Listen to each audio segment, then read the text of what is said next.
I actually think you'd like to point out on the on this particular. It's just obviously this is the class of engine that you worked on. Oh yeah, well yeah, that's right. A class of engine. It would be built in 1927. The wheel diameters on this would have been 6'9" instead of 7 foot. The idea of that was to give it more tractive power.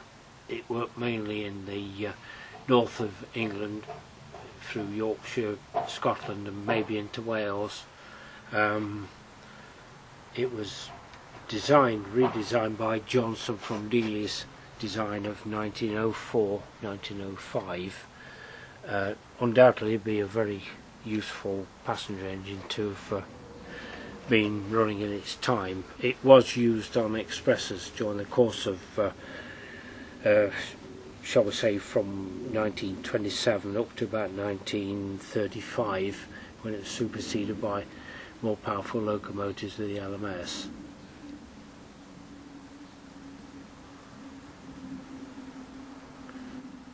And this is a left-hand fired model. Oh, absolutely left-hand fired, yeah.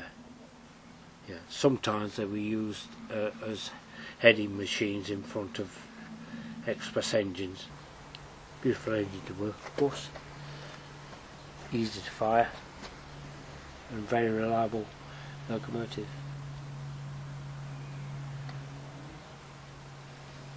What would its top speed be? Oh gosh, given when it was in its express days, before the bigger engine built, given its proper load behind the tender, it may have reached at least speeds of 80 to 90 miles an hour with ease.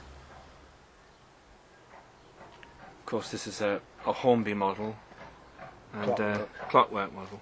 It has been repainted a little bit here and there in its history, but on the whole, I think its original paintwork is pretty much as it was. As it was. Yeah. So, so when were these last in service? Do you think was it about the late? Oh gosh, they were still running in 1950. Yeah. Yeah, they were drawn around about 1952 onwards, when they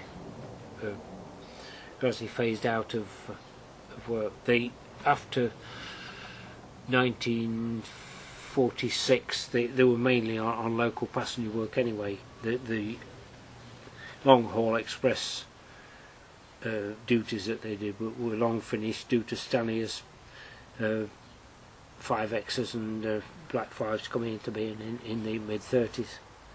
These were phased out probably during that time and then just used on local trains, stopping trains. But then, even then, they were still very reliable locomotives.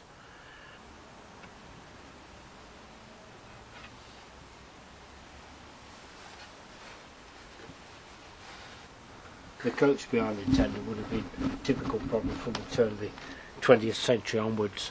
Probably became outdated by the time of 1920 or thereabouts. They were just simply a single coach, no corridor in them, and they were used on mainly local trains during the course of their service. I don't quite know when corridor trains came into being, but this was non-corridor, so therefore long journeys I don't suggest would have been their vogue of service in general.